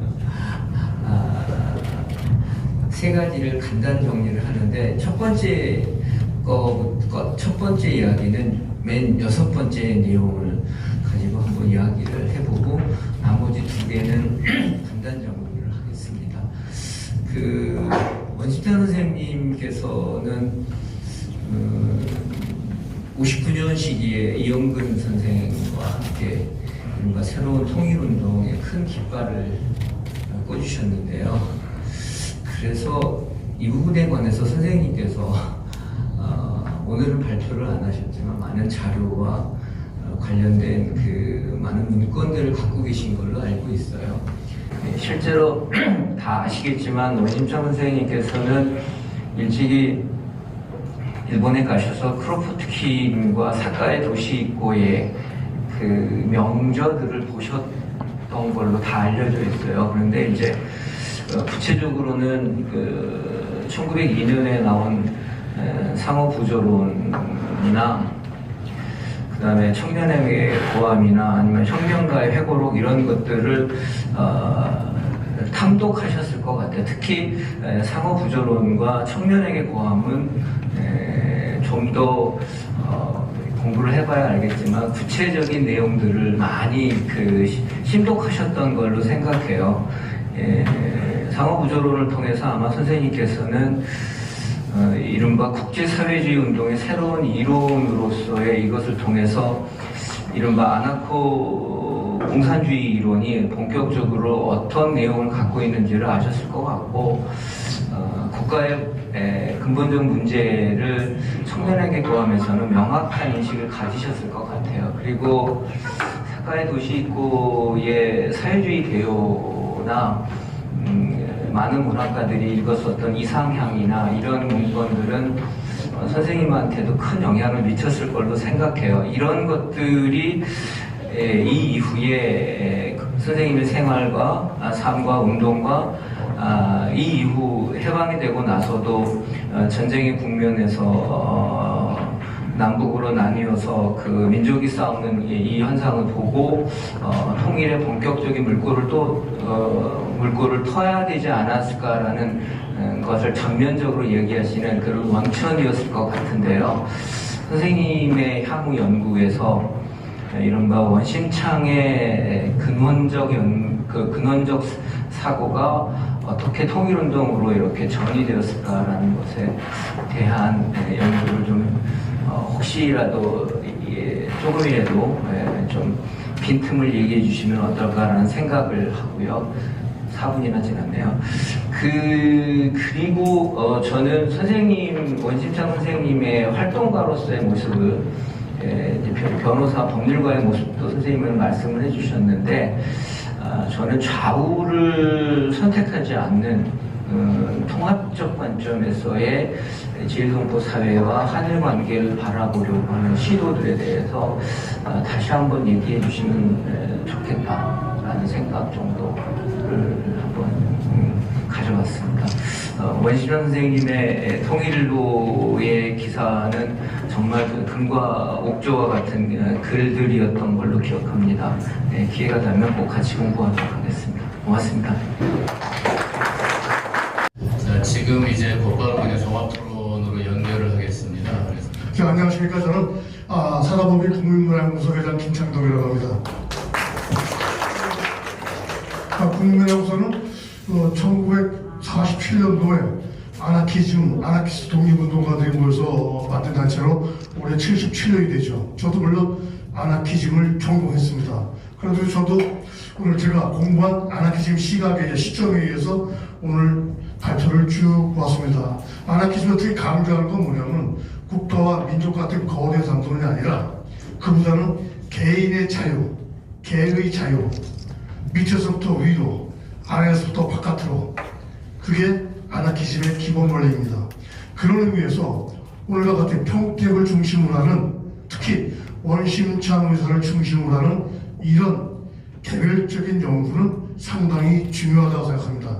이런 개별적인 연구와 그 다음에 결과물들이 쌓여가지고 그 다음에 국가의 역사가 되는 거고 민족의 역사가 되는 거고 그게 나아가서 세계사적인 역사로 발전하는 과정이라고 저는 생각합니다. 오늘 세 분이 발표해 주셨는데 전부 다 정말 내용이 참 좋았습니다. 첫 번째 성주현 교수님께서는 이 평택 지역의 독립운동, 상일운동 독립운동에 대해서 아마 구체적인 사례에 대해서 말씀해 주셨습니다. 아마 이걸 평택 지역이 아니면은 송주현 교수님이 아니면은 나올 수 없는 발표문이라고 생각합니다. 특히 이 평택 지역의 상일운동과 원심창 의사의 관계에 대해서 아주 깊게 설명해 주신 것에 대해서 깊은 감사드립니다.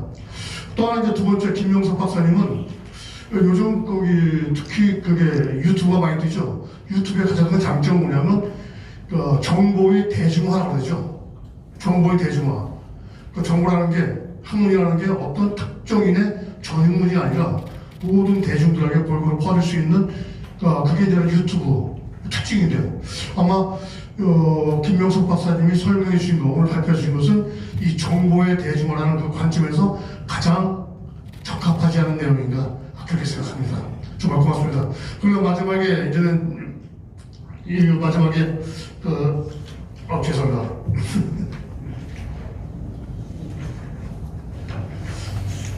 마지막에 이민호 사장님께서 이제 발표해 주셨는데 이 부분에 대해서는 저도 이전부터 쭉 줄곧 관심을 갖던 부분입니다. 그래서 만약에 내가 기회가 있으면, 아직 기회가 없는데 기회가 있으면 해방 이후에 통일운동에 뛰어들었던 원심창 의사, 아마 그게 진짜가 아닌가 그래가지고 저 줄곧 관심을 갖던 건데 드디어 오늘 이민호 선생님께서 처음으로다가 발표해 주셨네요. 정말 고맙습니다. 이 부분은 앞으로도 줄곧 토론자께서 말씀하셨듯이 이 부분은 앞으로도 계속 연구가 되어야 될 것이라고 생각하고 있습니다. 그래서 이런 토론자 세 분이 나오셨는데 그 토론자의 질문에 대해서 발표자께서 대답하신 걸로 해주시겠습니다. 첫 번째 진주환 선생님 토론해 주셨는데 거기에 대해서 답변 간단하게 말씀드려 줄까요? 예, 정면입니다. 예, 진주환 선생님은 평소에도 제 논문에 대해서 이제 토론도 많이 해주시고 또 평택 3.16과 관련돼서도 이제 연구를 좀 했었던 분이기 때문에 제 토론에 적절하지 않았었나 생각하고 있습니다. 토론 내용을 보게 되면 저는 부족했던 부분을 좀 채워주시는데 많이 도움이 되지 않나 하는 생각을 두고 있습니다. 그래서 논적으로보다는 첫 번째 같은 경우 이제 권익수가 좀 빠졌다는 것에 대해서 조금 더 한번 했어야 되지 않겠는가 하는데요. 저는 이제 주로 평택에서 만세운동을 직접 참여했던 분들과 관련돼서 하다 보니까 이 권익수에 대해서 빠졌는데 이 부분은 같이 이제 한번 또 보완하도록 하고요. 3장에서 이 원심장 해고 관련돼서 부여면의 만세 시위 지금 이제 팽성이죠. 예, 이걸 좀 넣어서 쓰려고 했었습니다, 처음에는. 근데 양이 좀 늘어날 것 같아가지고 안 했었고, 특히 이제 매일신고권도 앞에서도 이제 인용이 돼 있었기 때문에 불필요하지 않을까 하는 생각이 했었는데, 조금 더 아마 그 원심장 선생이 부용의 만세운동과 같이 이렇게 연결시켜서 이해하려면 이 부분도 조금 더 한번 넣어서 활용하도록 하겠습니다. 특히 제가 보지 못한 자료가 이제 있어서 23쪽 맨 아래쪽에 보게 되면 이제 영국 영사관 문서는 저도 좀 확인해보지 못했던 자료였었는데 이번에 좋은 자료를 소개시켜 주셔서 감사하다는 말씀을 좀 드리겠습니다.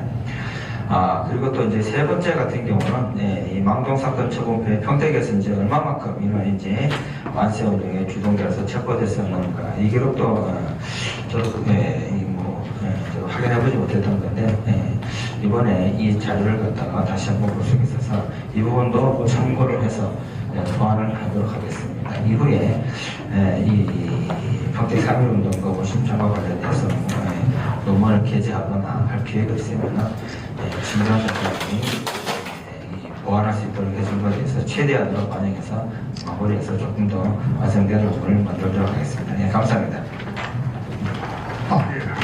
감사합니다.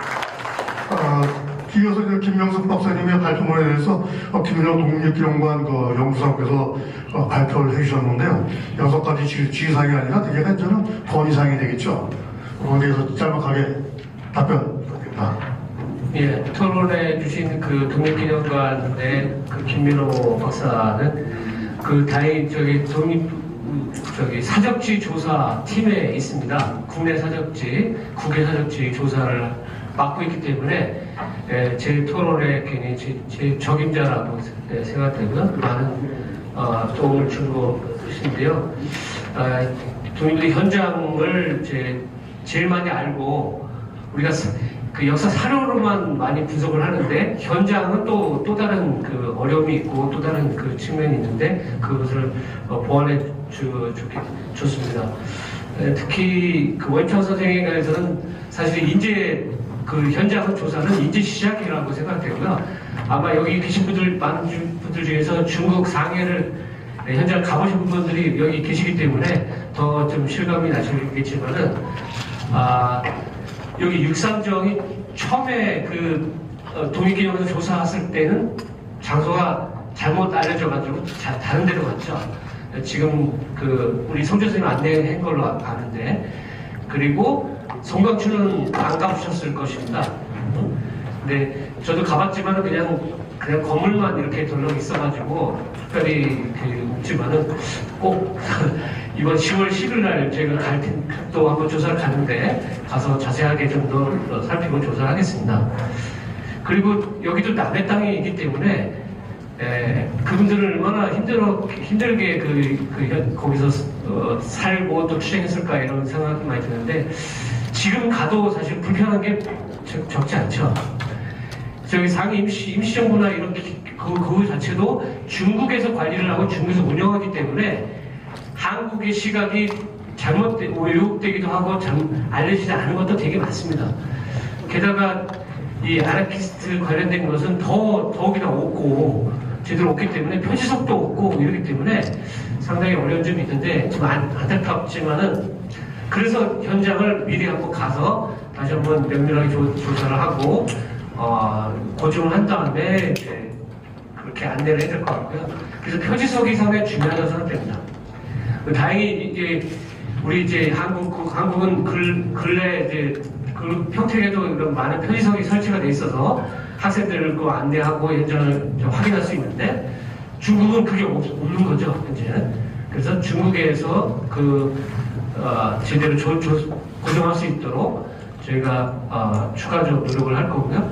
특히 이번에 성과가 있다면은 그 화강 의원 아나키스트들이 전부 다 모였던 그리고 이 6.3절 의거의 소식을 처음으로 알게 된 것이 바로 또 화강 의원이기 때문에 화강 의원 거기를 다시 한번 조사를 할 필요가 있고 그 다음에 입다락원 이것도 연구가 안 돼 있습니다만 입다락원도 이번에 가서 또 저쪽 남상에 있는 입다락원도 가서 저희 구체적인 조사를 하겠습니다. 네. 원익당 숙소도 좀 저희가 조사를 해야 될 것이고 거기가 바로 남한인 천연연맹의 그런 회합지고 그다음에 중요한 장소다 이런 것을 다시 한번 알릴 수 있도록 그래서 가능한 내년이나면은 여기 계신 분들 원익당 기념사업회 분들과 함께 현장을 다시 한번 안내할 수 있도록 그렇게 노력해 보겠습니다. 예, 감사합니다. 감사합니다. 청원이지만 일본 같은 경우는 1910년대, 20년대 지도 자료가 많이 남아가지고 지금 지도와 그때 지도를 비교해가지고 찾기가 쉬워요. 근데 중국 같은 경우는 지도가 거의 나온 게 없죠. 없기 때문에 아마 찾기가 어떨지 모르겠네요. 이제 마지막으로 이제는 이민하 선생님의 발표에 대해서 김인덕 청와대 교수님께서 몇 가지 쭉 쓰셨는데 대충 6가지 질문을 주셨습니다. 대개까지 한다면 통합적 관점에서의 원인사를 갖다가 조명하고 싶은데 특히 제가 첨언하자면 여기 보면은 3.24 유해 보안 문제 같은 게 나오는데 3.24 유해 보안 같은 거는 제가 있는 국민문화연구소도 이걸 중요하게 다루고 있습니다. 왜냐하면 연구소에서 생기고서 제일 먼저 주 사업이 유해 보안 사업이었거든요. 그래가지고 여기서 나오길래 아마 이율규 선생님이 제일 먼저 제안을 한 것 같습니다. 자, 여기서 잠깐 이민호 선생님 대답해 주시기 바랍니다. 예, 반갑습니다. 우리 김인덕 교수님은 사실 독립운동 부분은 저는 발밑에도 도달할 수 없는 고리 연구를 많이 하시는 분이고요.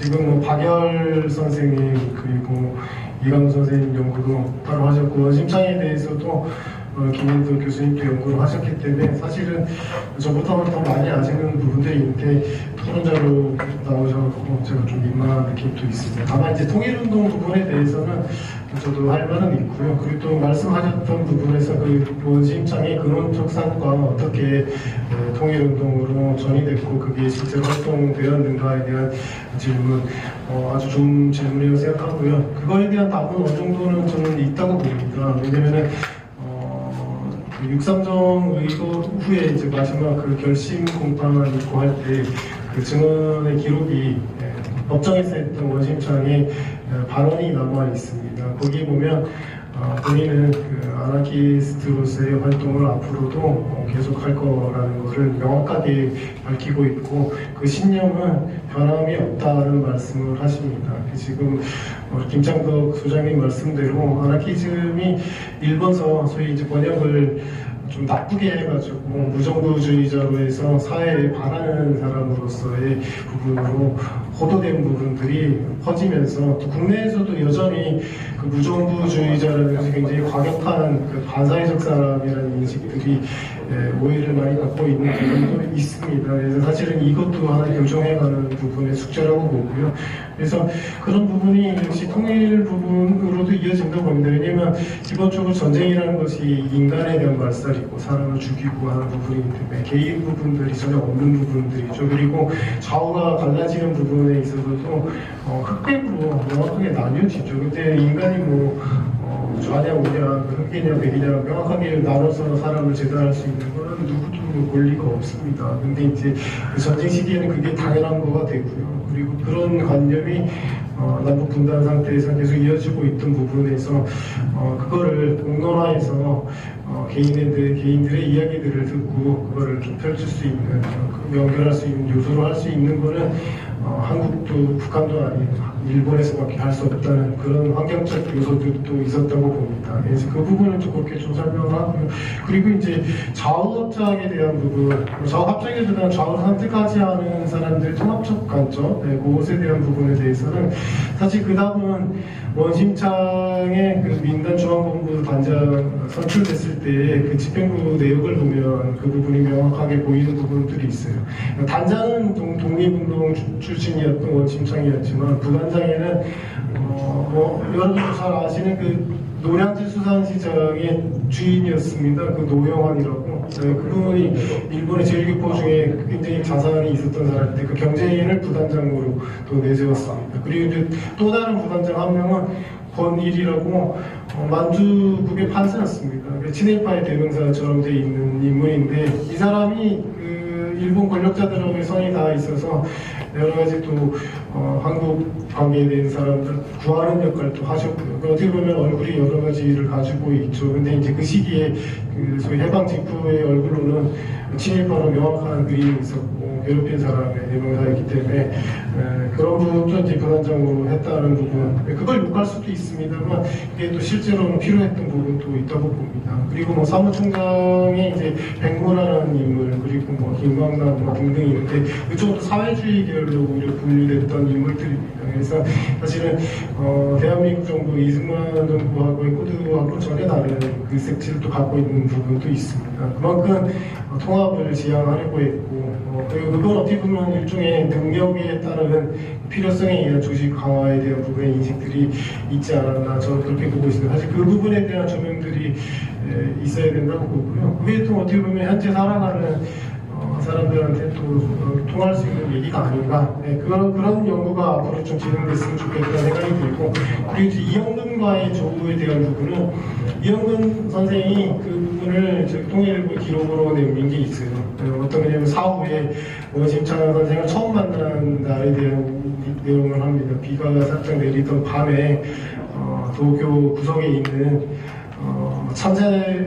참새집이라고 표현을 했는데 일종의 꼬치구이집입니다. 거기에 가서 꼬치구이 이렇게 먹으면서 남북분단에 대한 얘기도 하고 그리고 어제 이제 부부는 어떻게 했으면 좋겠는 얘기를 하면서 자연스럽게 우리가 둘이 힘을 합치며 통일운동할 수 있지 않겠느냐. 이영근 선생은 상당히 머리가 연민하고 또 여러 인맥들이 넓은 사람이었어요. 그 활약폭이 있었는데 반면에 원심창 의사는 표현을 약간 양반이라고 해야 되나 좀 조용한 스타일, 그리고 말로 이렇게 조근조근 하는데 행동파와 그런 조금 차분하신 분이 같이 이제 힘을 합치면서 시너지가 났다라고 생각이 듭니다. 그 이후에 여러 실적들을 많이 남깁니다. 그게 이제 통일일보를 통해서 나오는 거고 이제 그 부분은 앞으로 발표할 기회가 계속 있을 거라고 봅니다. 네, 이상입니다. 고맙습니다. 이 부분에 대해서 앞으로 저도 많이 기대하고 있습니다. 잘 부탁드리겠습니다. 이제 시간이 많이 남았는데 50분까지죠. 딱 한두 분 정도 질문 하실 분 있으면 질문 받겠습니다. 네, 말씀하십시오.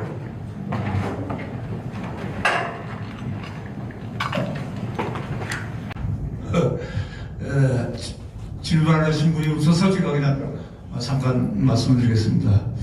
저는 질문이라기보다는 지금 우리 평택현 역사문화마을이라는 그 시민 모임이 있는데 여기에 관련해서 특히 우리 성규현 교수님께서 그 3.1운동 만세운동 거기에 관련해서 그 발표하신 것을 제가 유심히 듣고 보았습니다.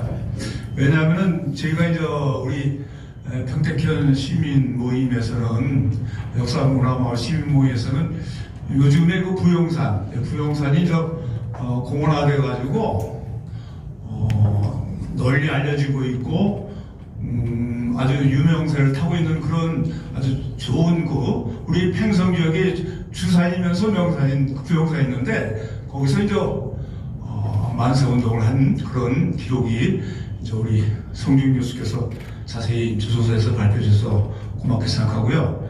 다만 제가 이 자리에서 말씀드리고 싶은 것은 그 부용산에 지금 저희 활동하는 데 있어서 부용산의 그 안내판 아까 김영석 교수님께서 말씀하신 표지석 이거 중요하다고 말씀하셨잖아요.